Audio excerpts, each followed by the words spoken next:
ఆంధ్రప్రదేశ్ రాష్ట్రంలో కుల దురహంకారం, కుల ద్వేషం అనేది కేవలం రాజకీయాలకే పరిమితం కాల, అది క్రీడలకు కూడా పాకేసిందండి.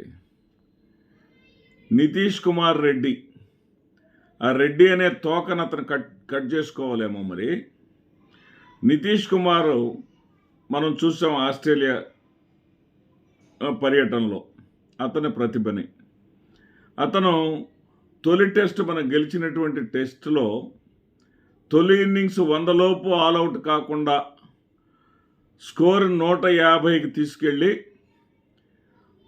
ఆ టెస్టులో టాప్ స్కోరర్గా నిలిచి 10 మంది నోట్లో పడ్డాడు. సరే, అది ఎంఎస్కే ప్రసాద్, ఆయన చీఫ్ సెలెక్టర్ అంట. నాది గుంటూరే, మా ఇంటికి 6 కిలోమీటర్ల దూరంలోనే ఉంటుంది మేడికొండూరు అని. ఆ ఊరు వాసి ఆయన. మన్నవ ఇంటి పేరు. మరి పూర్తి పేరు అయితే నాకైతే ఐడియా లేదు. మన్నవ శివరామకృష్ణ ప్రసాద్. వాళ్ళ బాబాయ్ అయితే చంద్రబాబు నాయుడు గారి పుణ్యమా అంట. ఏది మన ఆసియా ఖండంలో పెద్దదైనటువంటి మిర్చి యార్డు కూడా చైర్మన్గా చేశారు మన్నవ సుబ్బారావు గారు. అతనితో కూడా నాకు పరిచయం ఉంది. సరే, ఇతను ఎంఎస్కే ప్రసాద్ ఈ రెడ్డి పేరుతోటి ఈ క్రికెట్లో ఒక వ్యక్తి రాణించడం ఏంటి అనుకున్నాడో ఏమో. ఈయన చూడండి, ద స్పోర్టింగ్ న్యూస్, దీంట్లో Nitish Reddy has created confusion. India cannot trust all rounder as complete test batter or bowler, says MSK Prasad. అంటే దాని అర్థం ఏంటంటే ఇతను ఒక ఆల్రౌండర్ కానే కాదు, పూర్తిగా బ్యాటింగు చేయలేడు, బౌలింగు చేయలేడు, ఏదో కొద్ది గొప్ప ఆట వచ్చినవాడు తప్ప ఇతను నమ్మకమైనటువంటి ఆల్రౌండర్ కాదు అనేది ఆయన మాటల ఉద్దేశం. ఇంకా ఆయన ఏమన్నాడంటే, I think the Indian team were more confused and concerned about their batting than anything else. Nitish Reddy has created confusion for the Indian team, he added. He, that means Mr. Reddy, is neither a complete bowler nor a complete batter you can trust. అంటే నువ్వు నమ్మదగినటువంటి bowler కానీ, అంటే సెలెక్టర్లకు చెప్తున్నాడు అనమాట, Indian cricket team వాళ్ళకి, మీరు నమ్మదగినటువంటి batsmen కానీ bowler కానీ అతను కాదు. This has created a lot of confusion. This is one of the reasons they had to drop Shubman Gill and bring in Washington Sundar to strengthen batting lower down the order. You can't have out someone like Shubman Gill, he concluded. అంటే ఆ కన్ఫ్యూజన్లో ఈ నితీష్ రెడ్డిని తీసివేయలేక Washington లోపలికి తీసుకురావటం కోసం నితీష్ రెడ్డిని పక్కన పెట్టాల్సింది కాస్త పెట్టకుండా శుభ్మన్ గిల్ లాంటి గొప్ప ఆటగాడిని పక్కన పెట్టారని ఈయన వాపోతున్నాడు. నేను బాధపడతా ఉన్నాడు. ఇదే వ్యక్తి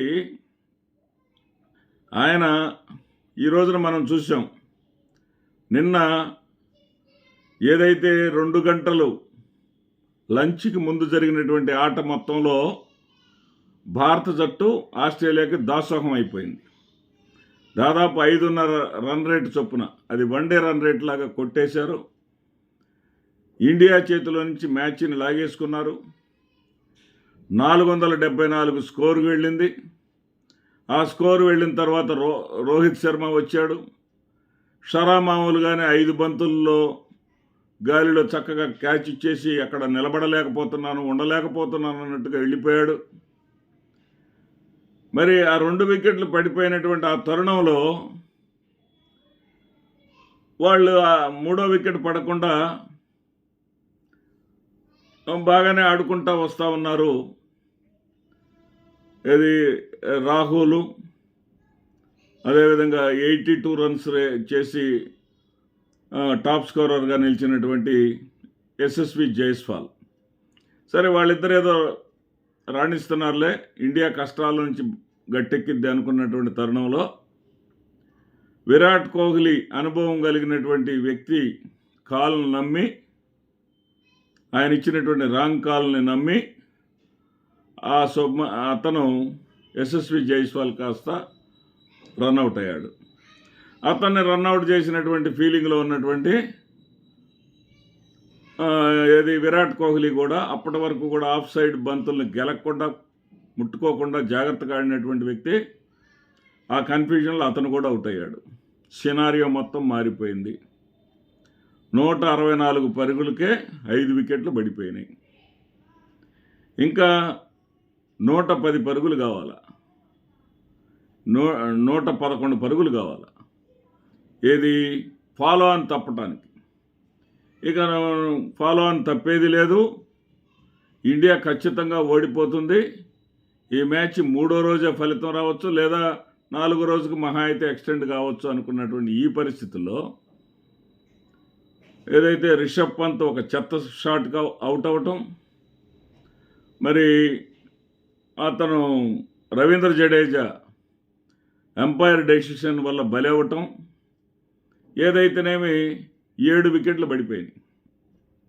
7 వికెట్ పడిపోయిన తర్వాత 8వ వికెట్గా వచ్చినటువంటి నితీష్ కుమార్, అతనికి సహకారం అందించినటువంటి వాషింగ్టన్ సుందర్, వీళ్ళిద్దరి సహాయంతో అతను భారత జట్టుని ఫాలోన్ గండం నుంచి తప్పించడమే కాకుండా ఆయన కూడా సెంచరీ చేసి కూర్చున్నాడు.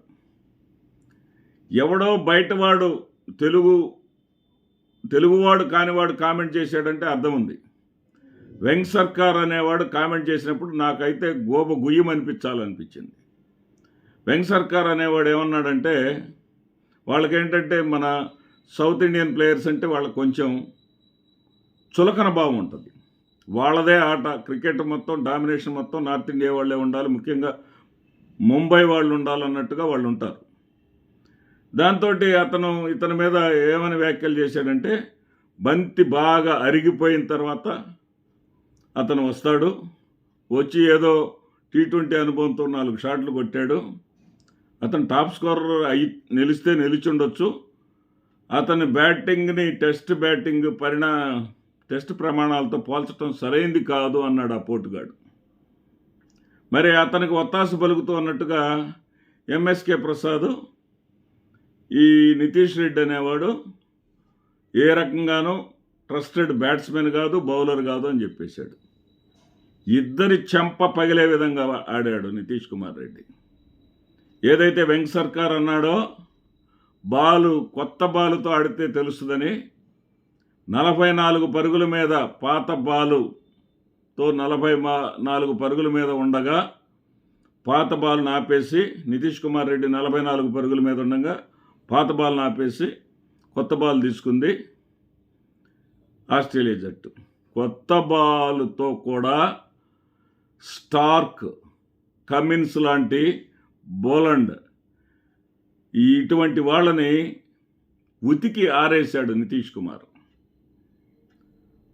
పాత బంతితో చేసిన పరుగులు 44 అయితే కొత్త బంతితో చేసినటువంటి పరుగులు 61 నాట్అవుట్. 105 పరుగులు కొట్టి ఎప్పుడో ఎన్నో సంవత్సరాల క్రితం మరో తెలుగువాడైనటువంటి లక్ష్మణ్ చేసినటువంటిది రికార్డు ఫీట్ని సాధించి తెలుగు వాళ్ళందరినీ కూడా ఆనందోత్సాహాలతో నింపాడు. ఇక సాక్షాత్తు ఎంఎస్కేకి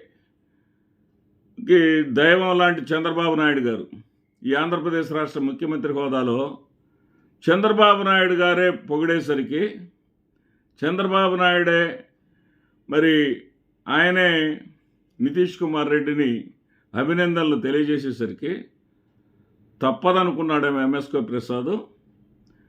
మళ్ళీ మీడియా ముందుకు వచ్చేసి, మళ్ళీ లైవ్లోకి వచ్చేసి అద్భుతమైనటువంటి పోరాట పటిమ చూపించాడు. తెలుగు వాళ్ళందరికీ గర్వకారణం అని చెప్పేసి మళ్ళీ మాట మార్చాడండి. ఇది వీళ్ళ స్టైలు. అంటే జగన్మోహన్ రెడ్డి గారి మీద ఉన్నటువంటి వీళ్ళ ద్వేషంతో సమాజంలో ఉన్నటువంటి అందరూ జగన్మోహన్ రెడ్డి గారి సామాజిక వర్గానికి చెందిన వాళ్ళు ఎవరు కూడా రాణించకూడదు. ఒకవేళ ఎవరన్నా రాణించినా సరే వాళ్ళు వాళ్ళ యొక్క కమ్యూనిటీని హైడ్ చేసుకోమని ఉండాలి. ఇది ఎక్కడ నీతండి బాబు, ఇది ఎక్కడ పద్ధతి అండి బాబు? ఇప్పటికైనా సరే పోనీ ఆ ఎంఎస్కే ప్రసాద్ ఏమన్నా హిస్టరీ ఉందా? బ్రహ్మాండంగా భారత్ జట్టుకు సేవలు చేశాడా? ఆయన 15 టెస్టులు ఆడారు. 15 టెస్టుల్లో ఆయన చేసినటువంటి పరుగులు 106. ఆయన టాప్ స్కోరు 11. పోనీ వన్డేళ్ళు ఏమైనా ఎరగదీశాడా?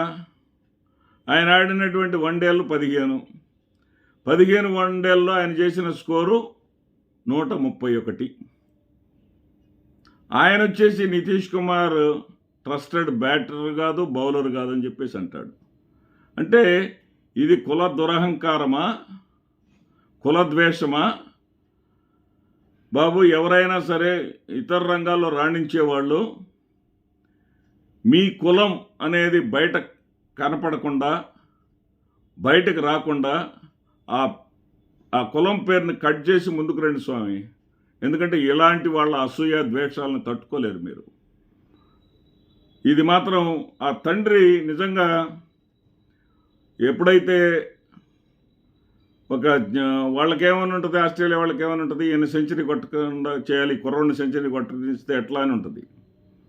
సరే, అతనేంటి మొదట 5 బంతుల్లో ఒక పరుగు రాలా, 6వ బంతికి సింగిల్ తీద్దాం అనుకుంటే 2 పరుగులు ఉంటే అక్కడ 2 పరుగులు తీసేశాడు. 7వ బంతి నెక్స్ట్ ఓవర్కి వెళ్ళిపోవాలి.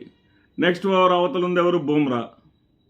బుమ్రా ఎక్కడ అవుట్ అవుతాడని భయంతో ఉంటే 3 బంతుల్ని బ్రతికాడు అన్నట్టుగా బ్రతికాడు. తర్వాత సిరాజ్ వచ్చాడు. సిరాజ్ను కూడా అవుట్ చేయాలి. బుమ్రా తర్వాత సిరాజ్ కూడా అవుట్ అయితే ఇతన్ని సెంచరీ కొట్టకుండా ఆపాలనేది వాళ్ళ ప్లాను. ఎట్లాగో సిరాజ్ మరి ఆ 3 బంతుల్ని కాపాడుకోవటం, నెక్స్ట్ ఓవర్లో మొదటి బంతికే మరి నితీష్ కుమార్ రెడ్డి సెంచరీ పూర్తి చేయటం. ఆ సెంచరీ పూర్తి చేసినప్పుడు ఆ తండ్రి కళ్ళల్లో ఆనందం చూసైనా సరే మీ కుల పెచ్చని, కుల ద్వేషాన్ని, కుల అసూయల్ని కాసేపు పక్కన పెట్టండి. స్పోర్ట్స్గానే చూడండి, స్పోర్టివ్గా ఉండండి. నమస్తే.